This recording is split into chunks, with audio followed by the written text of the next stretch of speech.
여러분 반갑습니다. 저는 전공물리를 가르치는 정승현입니다. 시작에 앞서 조금 오프닝을 좀 해드릴게요. 오리엔테이션을 좀 해드리고요. 일단 한번 읽어보실래요?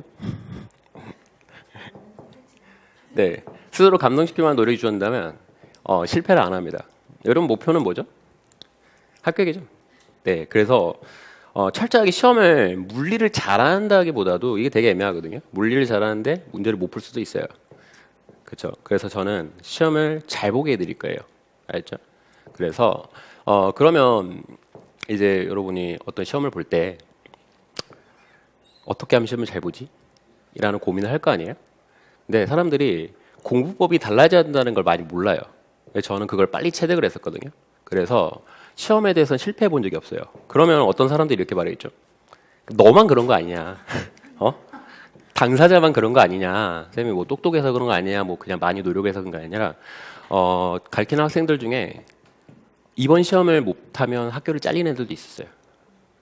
뭐 유학생들도 학교를 아예 퀄리파이 시험이라 그리고 단계별로 보는데 해마다 잘려버리거든요. 스탠포드도 그렇고 외국도 그렇고.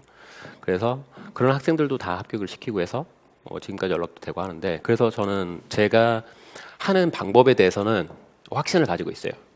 다 많이 올랐으니까. 그래서 책임지고 해드릴 테니까요. 저는 이제 조력자 입장에서 앞에 이제 등불을 켜고 쭉 흘러가는데 장기간 싸움이잖아요. 1년 코스니까 뭐 다음 달에 시험 보는 게 아니라 세르파 입장에서 여러분들 잘 안내해 드릴 테니까 믿고 따라와 주셨으면 좋겠습니다. 그래서 그럼 공부에 대해서 조금 언급을 드릴 텐데 잘 보세요. 문제가 제가 좀 극명한 걸 좀 드릴게요. 보세요. 1번 한번 읽어보시면 사과와 관련 관계가 뭔 사람 고르세요? 한번 찾아보실래요? 누구죠? 아인슈타인이죠? 잡스, 먹다 버린 사과. 그 다음에 여기 떨어진 사과, 여기 독사과죠. 다 못 먹는 거네. 아인슈타인은 관계가 없죠. 1번 시험 같은 경우 1번 문제가 나왔으면 얘는 뭘 물어보는 거냐면 단순 지식을 나오죠. 그럼 살짝 바꿔볼게요. 특정 물체와 관계된 인물 중 그 시기에 가장 오래된 사람을 고르시오. 이렇게 나오면 이게 틀려지죠. 그렇죠? 잡스 최근 사람이고요. 아이작 뉴턴은 뭐 탄생 시기라고 치면은 얘가 1643년에 태어났고 백설공주는 출판 시기가 1812년이고요. 스피노자는 1632년이에요. 십몇 년 차이 나죠. 이게 공무원 시험이에요. 짜증나죠. 그런데 1번하고 1-1이 문제의 공부법이 틀려요. 맞나요? 1번은 어떤 시험이냐면 운전면허 시험 보신 적 있나요? 운전면허 시험이에요. 상식적인 거. 고속도로에서 제한된 속도가 몇 킬로냐. 그냥 알면 되죠. 110. 모르면 알면 풀고 모르면 모르. 이런 문제 같은 경우는 많이 보면 돼요. 단순하게. 근데 1-2번은 많이 보는 게 아니라 뭘 해야 되죠? 외워야 돼요.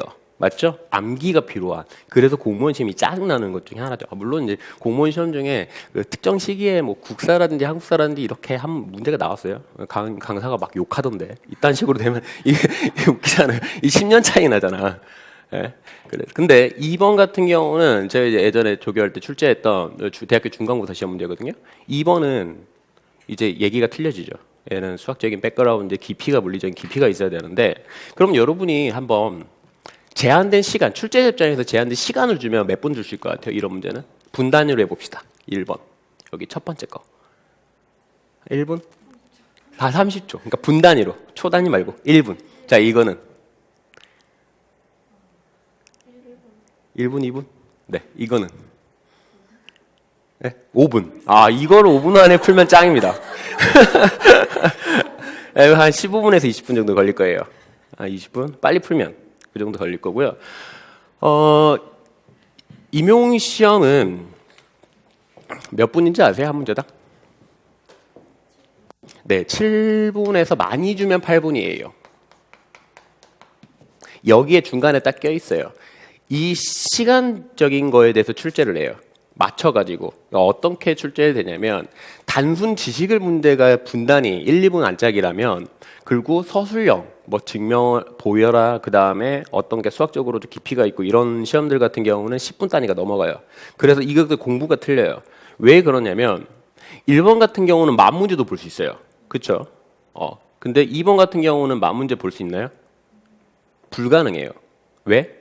물리적 시간적인 불가능해요. 사법고 시험도 마찬가지죠. 엄청나게 양이 많잖아요. 양이 많고 이거 같은 경우는 난이도가 있기 때문에 이런 문제를 많이 풀기는 불가능해요. 그렇죠? 그 다음에 공부법도 좀 달라져야 되는 건데 여러분이 네, 뭐 후배라든지 이런 사람들한테 추천을 할 때 공부법을 어떻게 추천할 것 같아요? 1번은 야 닥치고 많이 봐. 이건 꼼꼼하게 애워야 돼. 이거는 야 우리 그러지 말고 소주 먹으러 가자. 이거 같은 경우는 물리적 깊이가 있어야 되겠죠. 그래서 공부법이 좀 틀려져야 돼요. 그러니까 많이 하고 많이 한다가 중요한 게 아니야. 예를 들어서 이것처럼 공부를 꼼꼼히 하면 이 문제를 풀 수 있나요? 당연히 풀 수 있죠. 맞죠? 시기도 외웠고 관련된 특정 이게 다 사과랑 관련됐다는 거니까 스피노자는 그거죠. 내일 지구가 멸망할지라도 나는 한 그릇 사과나물 신겠다. 모르셨죠? 그래서 이렇게 공부를 하면 뭐가 낭비냐면 시간 낭비가 돼요. 이런 문제들이 나올 때 이런 공부를 해버리면 시간 낭비들. 물론 공부 양은 내가 아는 건 맞겠지. 아는 건 많겠는데 근데 이런 시험들이 나오는데 이렇게 공부를 하면 헛공부라 그래요. 맞나요? 네. 근데 여러분이 무의식적으로 헛공부를 정말 많이 합니다. 진짜. 그래서 많이 막 떠들고 다녀요. 나 엄청 열심히 한다? 그리고 나서 잠수를 타죠. 왜? 떨어지니까. 네. 그래서 이게 좀 잘 아셔야 되는 게 그럼 7, 8문 정도 시험은 뭐 어떻게 공부를 해야 되는지 좀 알려드릴 거예요. 알죠? 첫 번째 같은 경우는 어떻게 되냐면 시험을 알아야 돼요. 지피지기. 내가 어디에 있는지 그리고 시험이 어떤 형식으로 출제가 되는지. 근데 임용인 시험이 파트가 다양해요. 그리고 파트별로 특색이 있어요. 어떤 파트는 어떻게 해야 되는지. 그러면 모든 파트를 그럼 다 잘하려면은 어느 파트를 카테고리로 좀 분석을 해야 돼요. 근데 이건 내가 하는 거고요. 여러분들이 혼자 하기 힘드니까. 그래서 어떤 파트에 대해서 어떤 걸 물어볼 때 내가 어떻게 접근해야 될지 이게 숙달이 돼야 돼요. 7, 8문 정도 시험 문제 같은 경우는 어떤 식이냐면 기본적인 개념 문제, 해석적인 문제죠. 이거를 한 다음에 연산을 하게 만들어요. 알겠죠? 증명이 아니라 단순 답을 내게 만든다고요. 단답형, 기입형이라든지 그다음에 서술형도 뭐 그렇게 크게 되는 건 아니죠. 이거 같은 경우는 어느 정도 이렇게 기본적으로 써주는 훈련이 조금 필요한데 그래서 여기에 딱 머물러 있어요. 물론 이제 난이도는 조금 더 차이가 있겠죠. 되게 예를 들어서 단순하게 끝나는 문제라든지 아니면 뭐 하는 건데 그리고 조심해야 되는 것도 있어요. 영역별로 어떤 파트는 왜냐하면 처음부터 끝까지 쭉쭉쭉쭉 다 잘 풀리면 좋은데 이거는 좀 조심해야 된다. 왜냐하면 떨어뜨리려는 시험이기 때문에 시간 오래 보는 걸 껴놔요. 인용형 시험에서도. 네, 맞죠. 그래서 이 분석적인 거를 해가지고 여러분들이 이제 제가 여러분들 할 거는 뭐냐면 어느 파트는 어떻게 이해를 하고 어떤 수식을 쓰고 어떻게 풀어야 된다. 이거를 계속 훈련을 시킬 거예요. 그러면 여러분들이 문제가 나왔을 때 이거를 막 푸는 게 아니라 이렇게 해석을 하면 되겠구나. 이렇게. 왜냐면 뭘 물어본지를 모를 수가 있잖아. 예를 들어서 공명진두수가 뭔지를 몰라요. 그럼 이 문제는 접근 자체가 불가능하죠. 이게 기본 개념이고요. 그 다음에 보이시오라고 하는데 뭐 운동 방식 해를 구하라. 그러면 운동 방식을 이걸 못 풀면은 수식적으로 전개 능력이 떨어지면은 아예 못 풀겠죠. 네, 이렇게 훈련을 드릴 거예요. 뭐 이걸 풀라는 게 아니에요. 이거는 뭐 이런 거 안 나와요. 네. 그래서 쭉 이렇게 나열을 해가지고 카테고리를 가르쳐드릴 거고 뭐 나중에 이제 좀 기본 강의는 아울러 가지고 7대 3 정도 있다가도 말씀드리겠지만 하는 거고 그 다음에 문제풀이. 그러니까 어느 정도 여러분이 그 해석 능력이 돼야지 문제를 풀 수가 있어요. 그렇죠? 수영에서도 수영 아직 지금 자유형도 못했는데 바다에 가면 죽죠. 그렇죠? 그래서 너무 욕심이 앞서지 말고 차분하게 이렇게 내가 점점점 성장해 간다라고 이렇게 해서 따라오시면 되고요. 분석적인 거는 나중에 보여드릴 거고 연관 계획은 이제 기초 강의가 이렇게 쭉 되고요. 이건 뭐 보셨죠? 네, 기초 강의가 7월까지 되고요. 기초 강의 같은 경우는 여러분이 이론 강의라 하는데 개념, 해석적인 능력을 좀 키워드릴 거예요. 알겠죠? 그래서 복습을 내가 내용적인 복습 이 카테고리에는 어떻게 접근을 하더라 어떤 식으로 이해를 하더라 그거를 계속 숙달을 시키셔야 돼요. 그럼 나중에 신기하게 문제가 풀려요. 알죠? 그리고 나서 실전 강의 8월 기출동영을 할 거고요. 9월 같은 경우는 저는 모의고사는 최대한 많이 해드리려고 해요. 최대한 10회로. 알죠? 제일 아마 제가 많이 할 최대한 난이도는 맞춰갖고 출제를 할 거고, 그 다음에 여기서는, 그러니까 얘는 토요일 날로 볼 거고요. 통합 같은 경우는 협의를 해야 되기 때문에, 네, 요일 같은 경우는 갈 거고, 최종 적중 문제 풀이 같은 경우는 이거는 네, 똑같이 수요일, 금요일 날 할 거고, 이때 문제를 어마어마하게 풀 거거든요. 내용 강의는 뭐 일부 정도 하겠지만. 그래서 실전 강의에서는 이제 여러분이 이 해석 능력을 바탕으로 실질적으로 문제를 푸는 자기 실력을 계속 네, 실전처럼 하는 거고, 여기서는 이제 테스트. 그래서 모의고사도 중간에 한번 볼 거예요. 모의고사나 임시 모의고사라 6월쯤 아니면 7월쯤에 이렇게 그냥 무료로 제가 해서 볼 거고, 테스트 같은 경우는 이게 복습적인 게 되게 중요해요. 테스트는 주에 미니 테스트 몇 문제 안 됩니다. 네, 한번 느껴보시고요. 왜냐하면 제한된 시간 안에 풀어줘야 돼요. 임용시험이 1시간만 더 있었잖아요. 그럼 평균 점수가 5점이 10점 올라갈걸요. 네, 시간 부족 때문에 많이 못 풀었기 때문에. 그래서 이거 같은 경우는 네, 제가 모든 책임을 집니다. 알죠? 그리고 공부법 같은 거 살짝 좀 설명드리면, 그 복습을 어떻게 해야 되는지 좀 설명드릴게요. 복습이 처음에는 1, 2월은 쉬울 거예요. 왠지 알아요? 배운 게 별로 없거든. 자, 주 단위가 있고요. 주 단위가 이제 2일 강의니까 2일 강의가 이렇게 있겠죠. 예, 처음에는 문제는 그렇게 많이, 저는 문제를 많이 막 드리는 걸 별로 좋아하진 않아요. 왜냐하면 왠지 아세요? 신기하게 사람 많이 들어가잖아요. 그럼 빼요. 뇌에서 뺀다고요. 신기하게. 그리고 그 가중치가 줄어들어요. 예를 들어 전화번호 100개를 줬어요. 3개를 주면은 전화번호 외우거든요. 100개를 주잖아요. 그러면 이 모든 100개에 대해서 예를 들어서 뭐 남자친구도 여자친구도 그럼 외우겠죠. 근데 그냥 선별적으로 100개를 주면은 그 100개에 대해서 외우는 게 별로 없어져요. 점점 특정 그 전화번호에 대한 임팩트 팩터라고 하는데, 임팩트가 떨어지는 거기 때문에 뺍니다, 자꾸. 그래서 문제는 아까 말씀드렸잖아요. 많이 푸는 것보다 제대로 하는 게 되게 중요해요. 알겠죠? 적중적인 거는 제가 책임을 질 테니까 많이 따라오시고 헛공부를 안 하셨으면 좋겠어요. 주단위 문제가 있고, 초반에는 보통 한 3에서 50 사이가 나갈 거예요. 문제 많이 나가면 50 정도 나갈 거고 한데, 주 단위가 있고 얘는 월까지 하면은 월 단위가 있겠죠.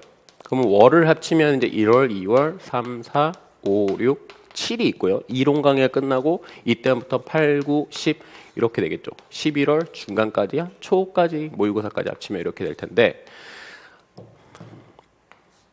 1월을 공부를 하고 쭉쭉쭉쭉 지나잖아요. 이쯤 가면 1월 걸 다 까먹어요. 근데 그러면 안 돼요, 여러분이. 왜 그러면 안 되냐면, 이때 이거를 다 기억을 하고 있어갖고 여기에서 들어가야 되는데, 이때 막 이거 보고 있잖아요? 그럼 되게 골 때려져요. 그러면 자괴감 들어요. 나 뭐 했지? 라는 소리가 들리는데, 복습은 어떻게 하냐면, 문제를 풀 때 쭉쭉쭉쭉 있고, 내용적인 거, 그러면 여기서 뭐를 물어보는지 출제자가 그걸 알아야 돼요. 파트별로.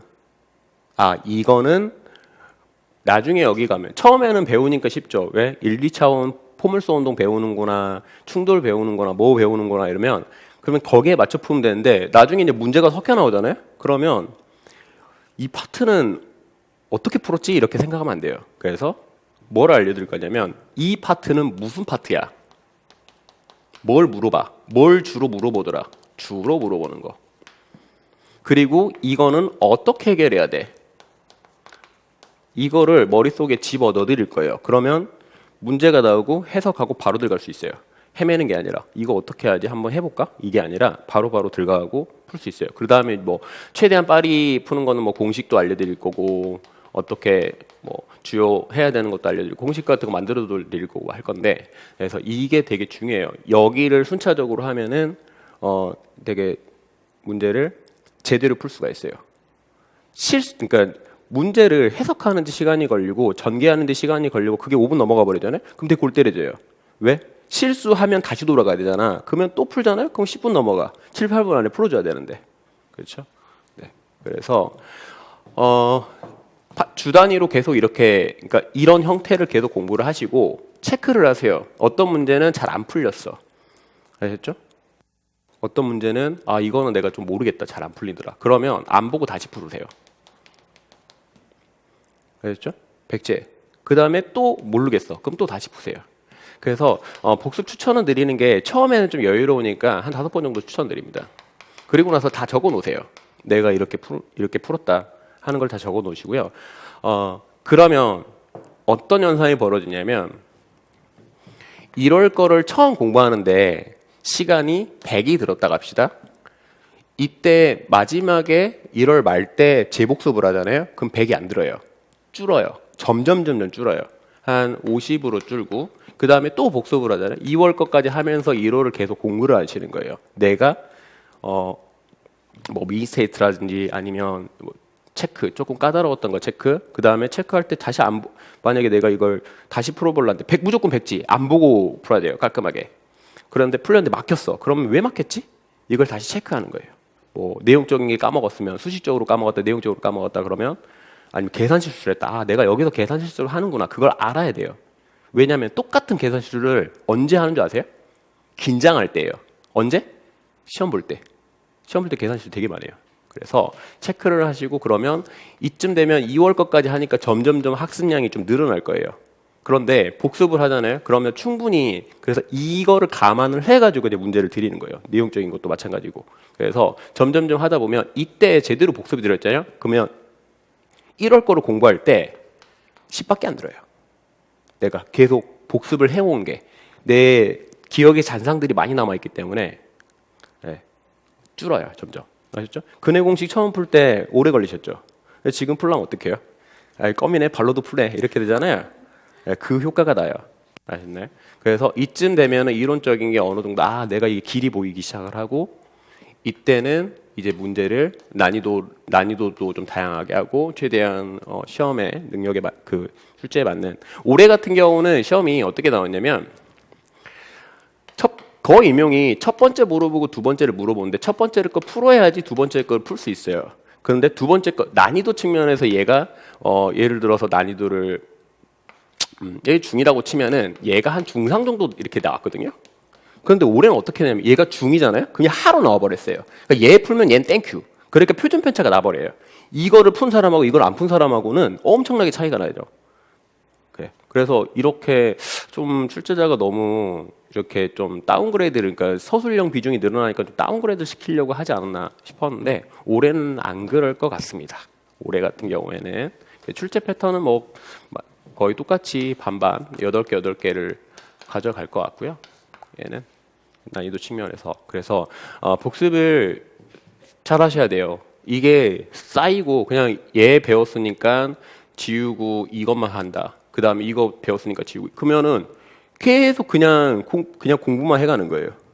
알겠죠? 그래서 복습 같은 경우가 엄청나게 중요하다라는 것 좀 알려드리고 월 단위로도 체크할 거고 그 다음에 주 단위도 할 겁니다. 그래서 테스트 시간은 금요일로 빼놨어요.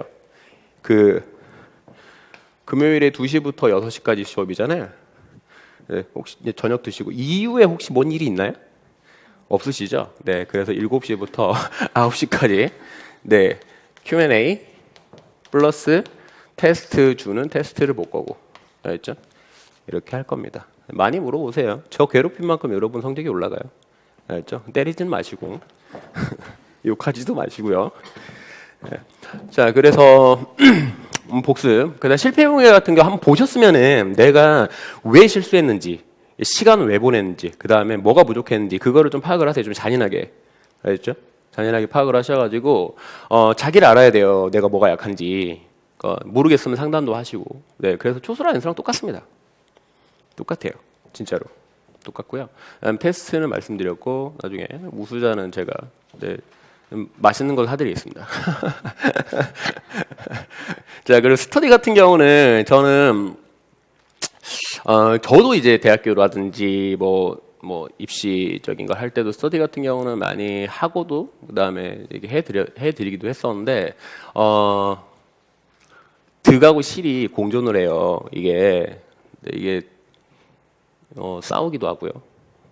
좋은 점도 있고 장점도 있는데 자율성을 보장해 드릴게요. 알겠죠? 그래서 카페에 이거 만들어 놨거든요.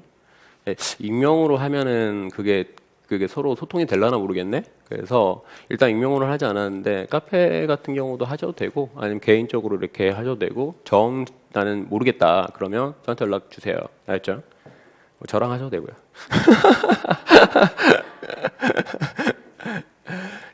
자, 저는 이 수업 이거밖에 없거든요.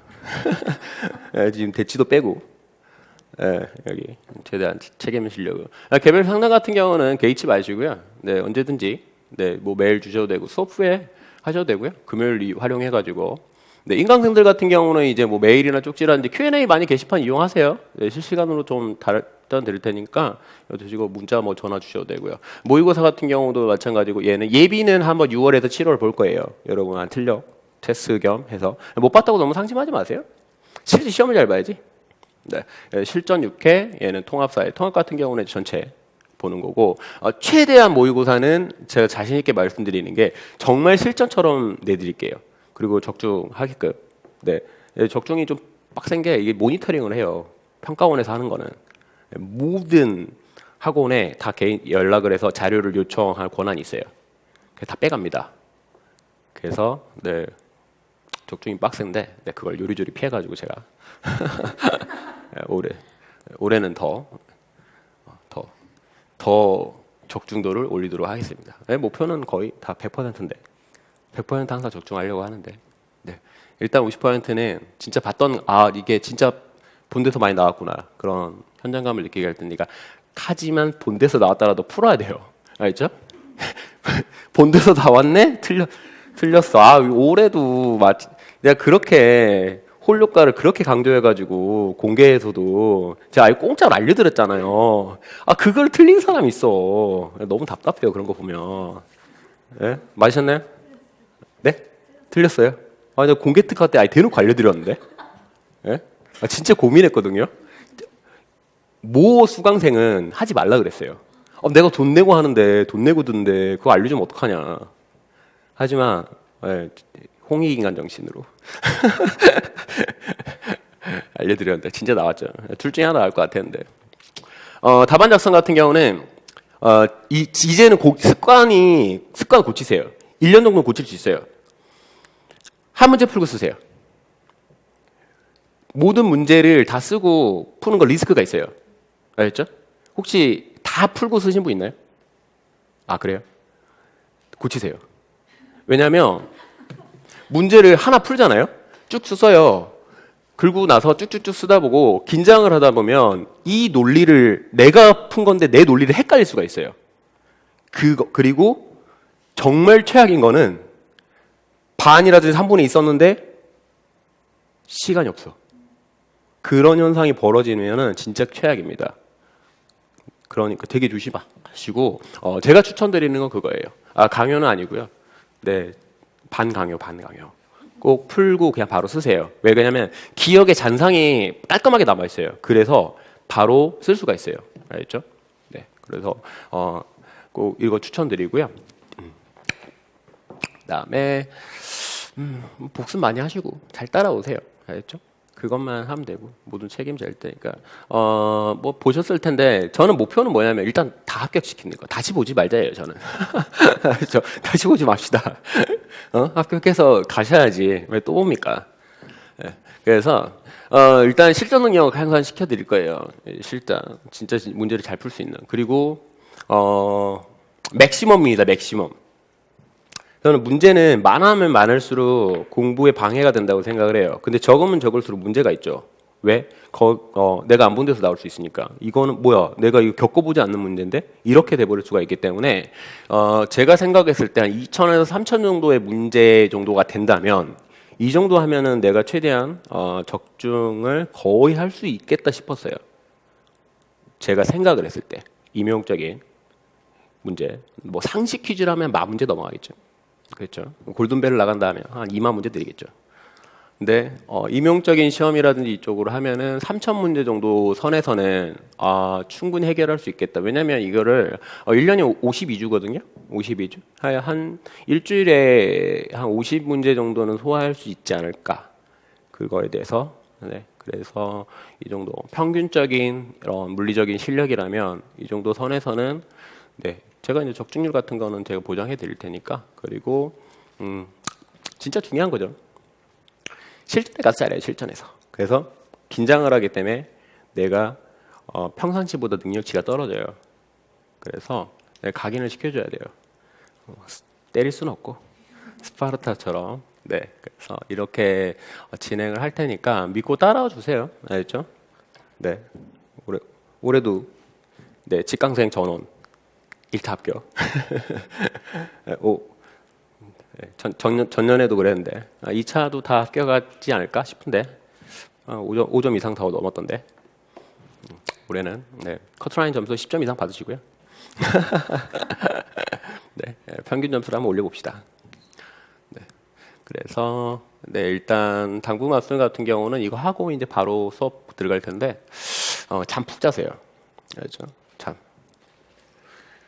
잠을 안 자면 머리가 안 돌아가요. 그리고 잠잘 때 그거 아시죠?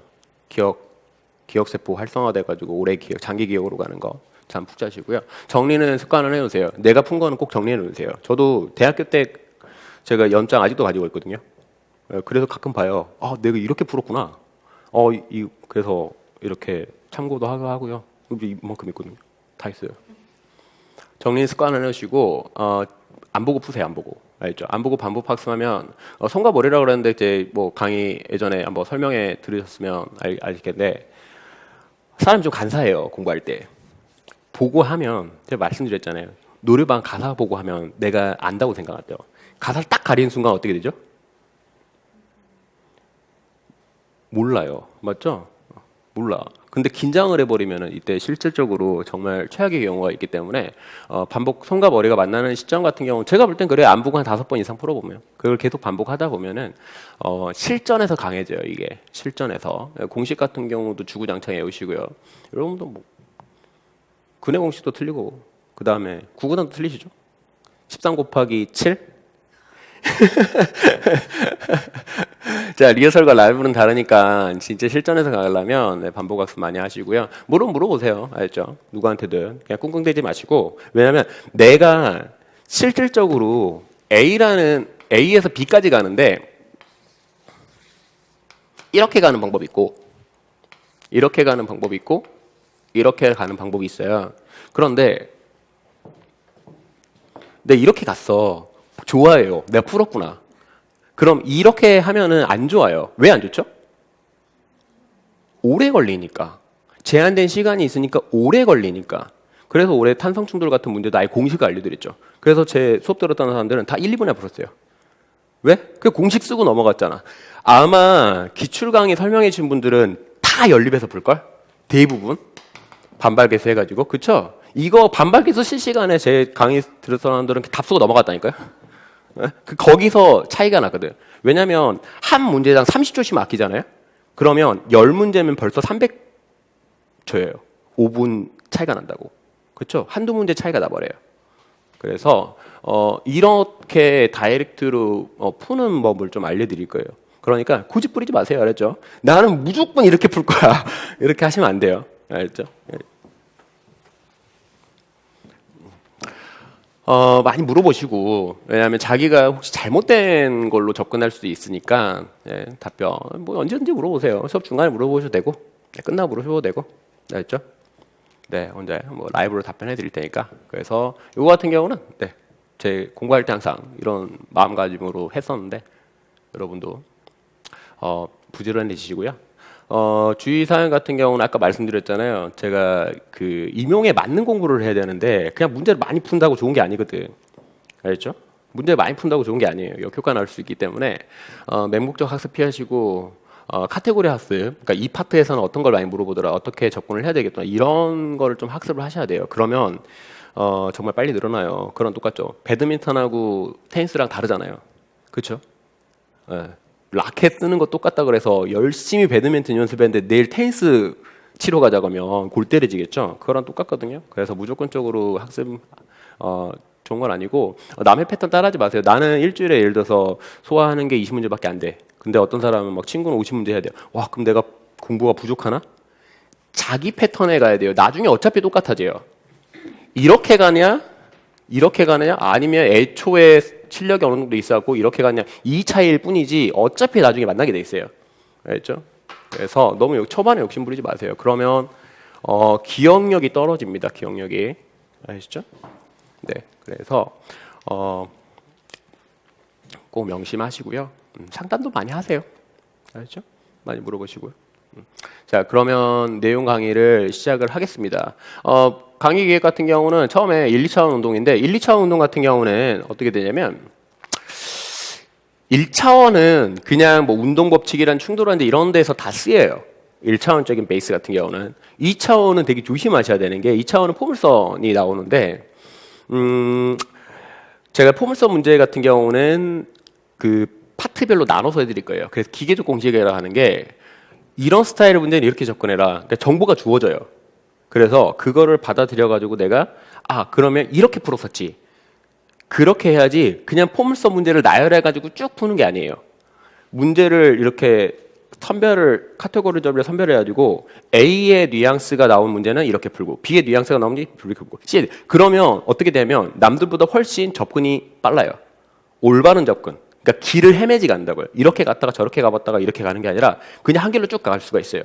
그래서 기계적 공작. 그래서 최단 시간. 일반 물리는 되게 조심해야 되는 게 일반 물리의 목표는 여러분한테 단순 지식하고 시간 뺏으려고 물어봐요. 단순 지식. 뭐 계산도 마찬가지고. 2차원적인 문제 같은 경우는 좀 조심하셔야 돼요.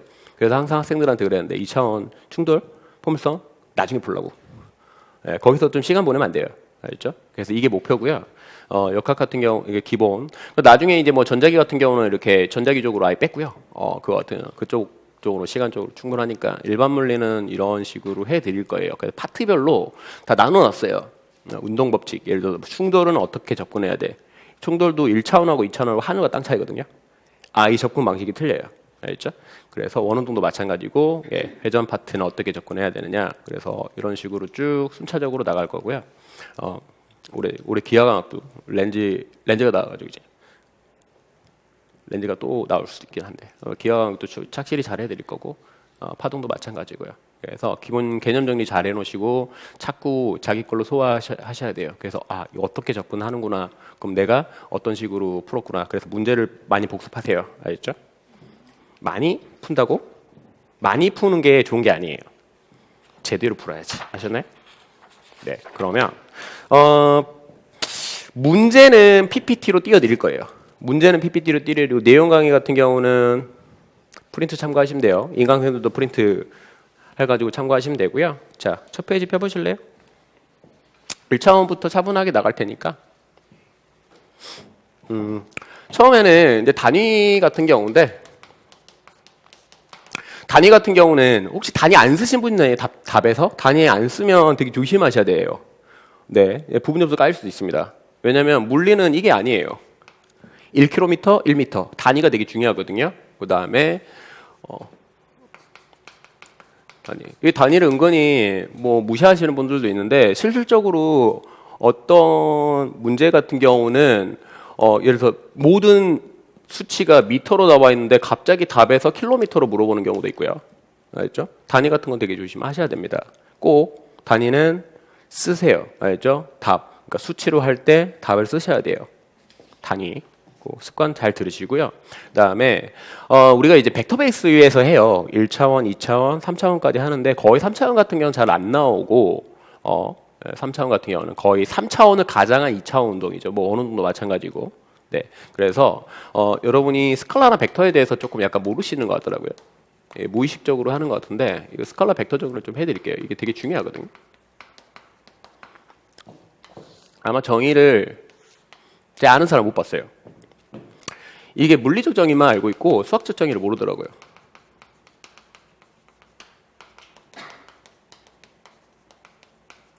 이게 베이스가 되게 중요하거든요. 그러면 왜 그렇게 푸는지를 알아요. 물리적 정의 같은 경우는 뭐냐면 얘는 값만 있는 거예요. 얘는 크기, 방향이 있는 거예요. 수학적 정의는 뭐냐면 얘는 함수값이에요. 그냥 값이에요. 얘는 좌표상 기준점으로부터 한 점이에요.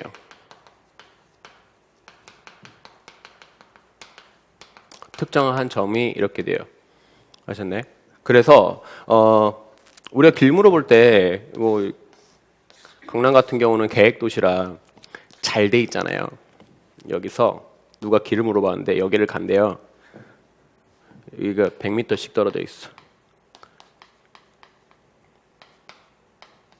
그러면 이렇게 길 알려주는 사람 있나요? 가로질러 가지고요. 몇 도로 가세요. 이렇게 알려준 사람 있나요? 없죠? 어떻게? 두 블럭 가셔가지고 위로 한 블럭 올라가세요. 데카르트가 이렇게 찾았어요. 가장 쉽게 벡터적인 걸 설명할 때는 뭐냐면 좌표로 찾은 거예요. 그래서 벡터를 항상 표시할 때는 어떻게 되냐면 어느 벡터 같은 경우를 표시할 때는 항상 좌표로 습관을 하세요. 알겠죠? 좌표. 그래서 스칼라랑 벡터는 완전히 달라지기 시작을 해요. 어디서냐면 1차원에서 태가 안 나. 2차원에서부터 태가 나요. 엄청나게 여러분들이 무의식적으로 실수를 해요. 그래서 항상 뭐 예를 들어서 가속도라든지 속도라든지 이런 게인데 가속도의 크기를 구하라, 가속도를 구하라 할 때 진짜 구분을 많이 안 하시더라고요. 가속도의 크기를 구하라 아니면 그냥 가속도를 구하라. 가속도만 볼까요? 근데 얘는 크기를 구하라 이렇게 했는데 만약에 2차원이에요.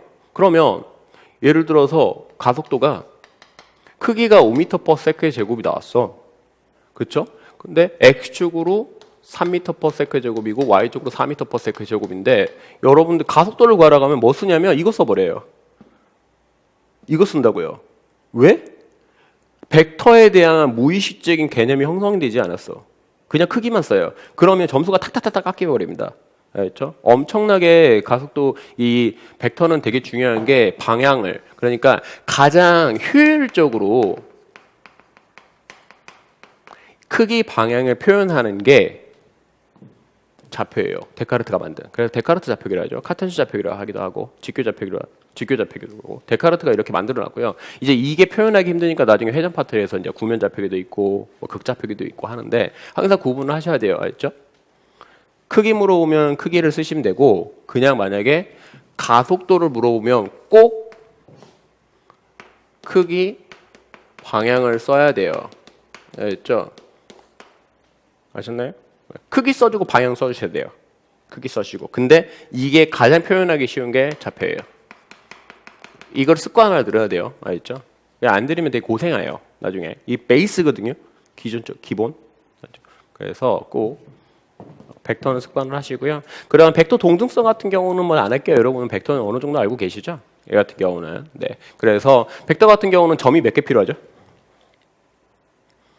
몇 개? 2개. 어디? 기준점. 그다음에 네. 끝점. 이게 필요하죠. 기준점이 되게 중요하죠. 그래서 물리에서 나중에 이제 기준점이 와버리면 이게 작용점을 역할해버리면 벡터가 달라져요. 평행 이동이 좀 불가능하죠. 여기 맞네, 여기만 틀리잖아요. 그렇죠? 그래서 수학적인 거에서는 평행 이동이 가능합니다. 나중에 물리에서 갖다 쓰는 거예요. 그래서 의미가 조금 달라지지. 알죠? 작용점이 틀려지죠. 그래서 평행 이동이 조금 힘들고요. 왜냐면 하나 예를 들어 보면 예를 들어서 이 벡터랑 이 벡터가 있는데 효과가 다르죠? 중심이라고 하면 맞나요? 얘랑 수학에서는 똑같아요. 알겠죠? 물리에서는 그래서 다르게 하기 위해서 의미를 부여해. 작용점이라는 걸 하나 껴버리죠. 크기, 방향, 작용점이 껴버리죠. 그래서 힘 같은 거 할 때 이렇게 달라지는데 수학적으로는 똑같습니다. 이게 평행이동이 가능하다라는 걸 알아두시고요. 내적하고 외적은 안 할게요. 근데 그때 나오면 해드리겠습니다. 수학적인 거 같은 경우는 넘어가시고요. 그다음에 이제 처음에 쉬울 거예요. 네, 쉬울 때 되게 여유를 즐기세요. 알죠? 최대한 좀 쉽게 기본 베이스가 안 돼 있으면 나중에 고생해요. 해석할 때 그거 되게 고생하거든요. 해석할 때 엉뚱하게 하고. 자, 그래서 일단 물체의 1차원적 아주 기본이 되는 1차원 운동을 할 텐데 우리가 운동이라고 하는 거는 어떤 거냐면 뉴턴이 생각을 했어요. 뭐냐면 가속도가 주어지고 속도를 알고 변이를 알면 미래를 예측할 수 있다. 근데 얘의 변수들이 뭐죠? 뭐라고 그랬죠? 제가 뭐를 예측할 수 있다고? 미래는 뭐 어디? 네, 시간 단위예요. 그래서 변수가 뭐냐면 우리의 삶의 시간 변수예요. 아셨나요? 그래서 얘가 가속도가 시간 변수, 속도가 시간 변수, 이게 시간 변수. 그래서 시간 변수를 얘들로 다루다가 보니까 도저히 답이 없어갖고 미적분을 만들었어요. 정말 대단하다고 생각을 해요. 없는 미적분을 만들어가지고 했었는데, 그러니까 우리가 뭐냐면, 그래서 얘는 뭐에 대응이 되냐면 공간을 우리가 이해를 하는 거에서 대응이 되고요. 얘는 빠르기라는 게 대응이 되는 거고, 얘는 뭐냐면 힘이 존재를 해야 되죠. 힘이 존재. 속도 변화량이죠. 어떻게 보면. 네, 그거에 대해서 한 거예요. 그래서 이거를 풀면은 이해를 하는 거예요. 그래서 우리가 아주 기본이 되는 엄청나게 쉬운 뭐를 할 거냐면, 처음에 2차원적인 가는 이전에 1차원 운동인데 등가속도 1차원 운동을 할 거예요. 거의 물리원 수준인데 이거를 가면 2차원을 자연스레 있게 할 수 있어요. 그럼 잘 보세요. 등가속도라는 거는 원운동은 등가속도에 아니에요? 왜 아니죠? 네, 방향이 계속 바뀌어요. 원운동이. 맞죠? 포물선 운동은 등가속도 맞나요? 맞죠? 아니, 중력 가속도가 뒤로 일정할 때 포물선 운동 아닌가요? 여러분 수준을 알았어요. 농담이고요. 자꾸 틀려도 돼요. 알죠? 자꾸 많이 틀려봐야 돼요. 많이 틀려봐야지 실력이 많이 늘어요. 알죠? 시험 때만 안 틀리면 돼. 자, 등가속도 1차원 운동을 할 건데, 얘는 이제 뉴턴이 접근할 때는 거꾸로 갔어요. 요거. 그냥 미적분을 알면 적분하면 되고요. 모르면 이렇게 해가면 돼요. 아셨죠? 이렇게. 그래서 우리가 이제 일반적으로 할 때 위치를 하냐 뭐 하느냐 이렇게 순차적으로 미적분을 모르면 하면 되는데, 그냥 다이렉트로 얘가 주어지고 얘 하는 거는 미적분 알면 쉬워요. 그래서 저희 미적분적으로 안 해놨는데, 이거 같은 게 한번 읽어보시고 이렇게 해야 되는 거고, 1차원 운동은 좀 빠르게 알겠습니다. 왜냐하면 여러분들이 거의 일반 물리 정도는 어느 정도는 배웠기 때문에, 물리 원투는 어느 정도 하시잖아요. 그래서 위치적인 것들, 공간을, 그래서 왜 근데 이게 조금 앞에 이것부터 해놨냐면, 먼저 공간을 이해를 해야 돼요. 공간을 이해할 때는 두 가지가 나오는데, 뭐가 있냐면 처음에는 스칼라랑 벡터랑 딱 양분해가지고 물리가 흘러가요. 아셨나요? 신기하게 어떻게 되냐면, 스칼라는 뭐죠? 이동 거리. 벡터 뭐냐? 네, 변이. 이동거리랑 변이랑 같나요? 그럼 이렇게 물어볼까요? 변이의 크기랑 이동거리랑 같나요? 진짜 같아요? 네? 진짜요? 그래? 자, 한 바퀴 돌았어요. 제자리로 왔어. 변이 얼마? 변이의 크기 빵이죠. 이동거리는 빵이 아니죠. 네, 다른 말이에요. 아셨나요? 다른 말이라고요. 완전. 그래서 이동거리는 왜 그러냐면, 얘는 경로, 중간 과정을 이해하기 위해서 하는 거고요. 중간 과정. 왜 그러냐면, 변이는 처음 시작과 끝만 중요한데, 그러니까 내가 만약에 서울 한 바퀴를 뛰고 왔어요. 그러면 나는 에너지를 소비했죠. 그런데 변이 입장에서는 변화가 없단 말이야. 그래서 이동거리라는 개념을 얘가 나오는 거예요. 그래서 딱 양분해서 가요. 이동거리, 변이 양분해서 가고요. 그 다음에 빠르기를 볼까요? 그러면 얘가 얼마나 빠른지, 공간을 이해했으면 이제 빠르기가 들어가요. 빠르기도 양분화가 돼요. 속력하고 속도라고. 완전 다른 말이에요. 아셨죠? 속력은 뭐죠? 시간분의 이동거리 S라 할게요. 속력. 속도라는 거는 시간분의 변이가 되죠. 벡터 표시를 해야 되죠. 다른 말이에요. 그래서 속도의 크기랑 속력하고 다른 말이에요. 아셨죠? 공교롭게 일치는 할 수 있겠지. 일치. 예를 들어서 그냥 이렇게 다이렉트로 여기서 A에서 B까지 그냥 직진 코스야. 그럼 여기가 100m 떨어져 있대. 그렇죠? 여기서 여기까지 평균 속력하고 속도의 크기랑 그게 똑같을 수 있죠. 하지만 이제 백하는 경우라든지 뭐라든지 달라질 수가 있어요. 공교롭게 같아지는 경우도 있는데 다른 말이에요. 그리고 나서 이제 우리가 힘적인 거를 이해를 하기 위해서 뭐가 등장을 하냐면, 얘는 가속도, 빠르게 변화량이 들어가요.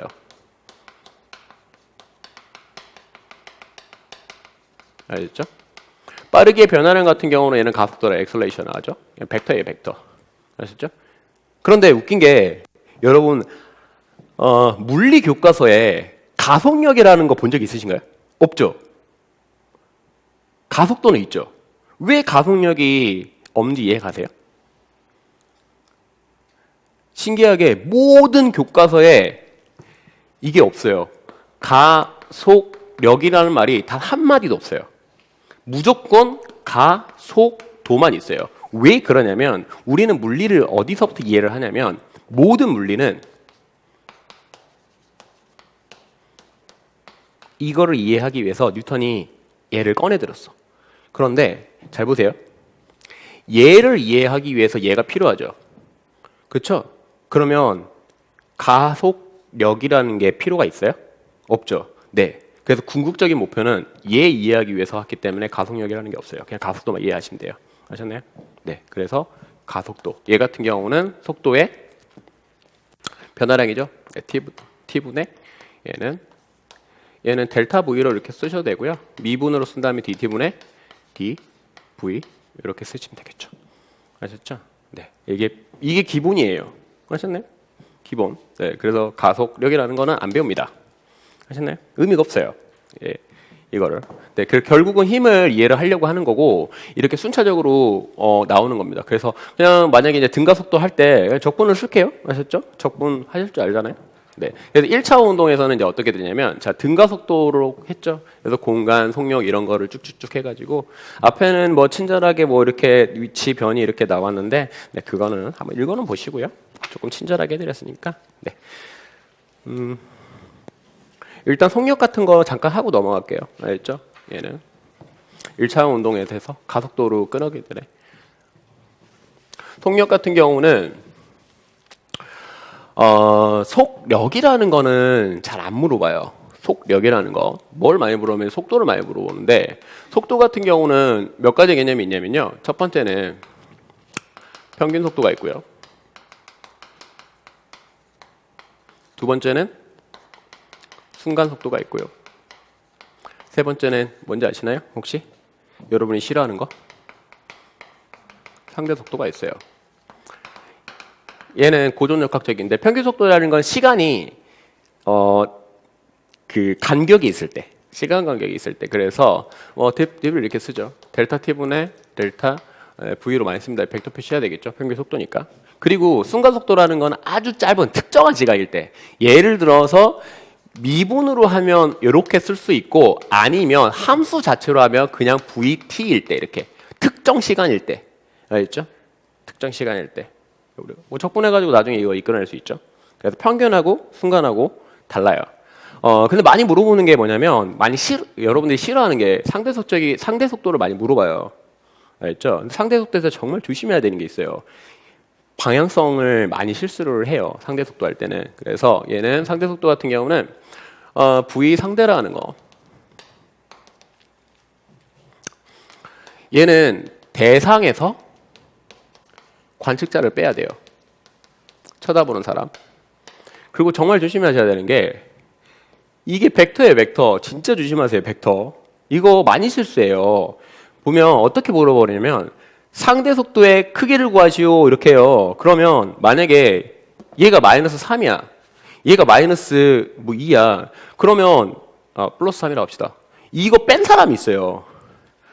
안 그럴 것 같죠? 진짜 실수를 많이 해요. 어떻게 실수를 하냐면 상대 속도를 연산 능력에 딱 껴놔요.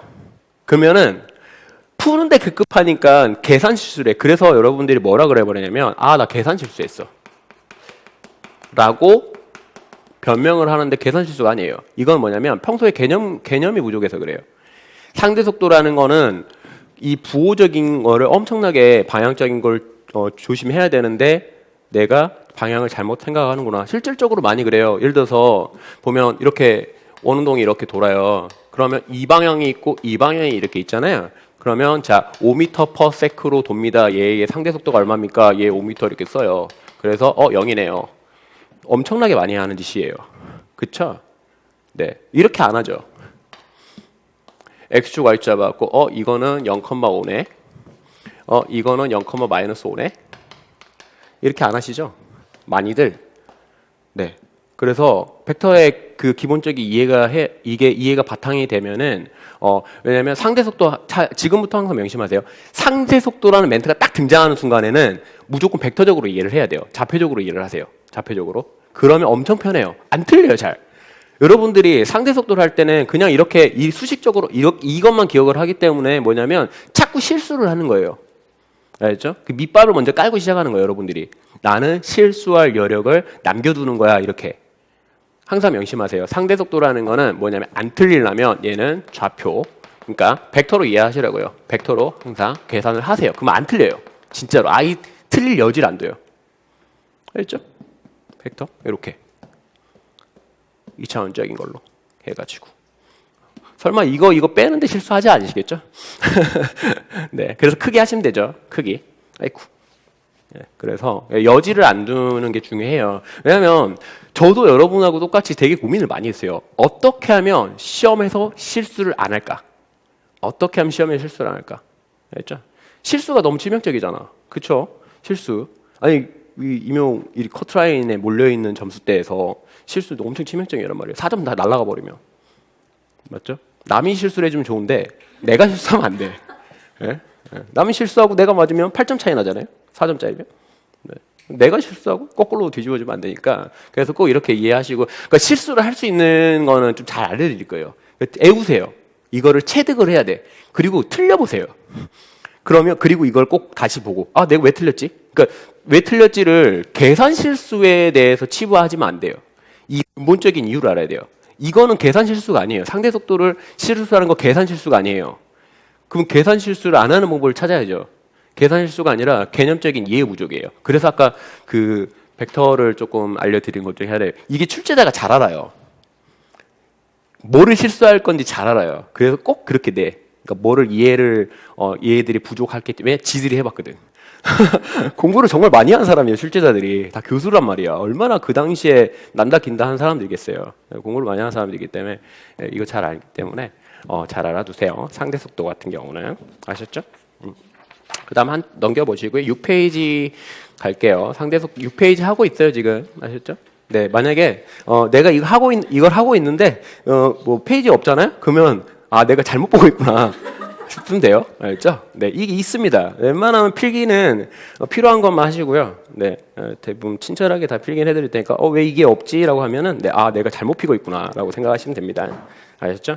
네, 상대 속도까지 했고요. 1차원 운동은 좀 쉬었다가 가속도랑 해가지고 미적분은 뭐 심각한 건 아니고 자유자재로 쓰겠습니다. 기본적인 미적분, 알죠? 산술적인 미적분, 뭐 1차원, 2차원 이런 거 같은 거 있죠?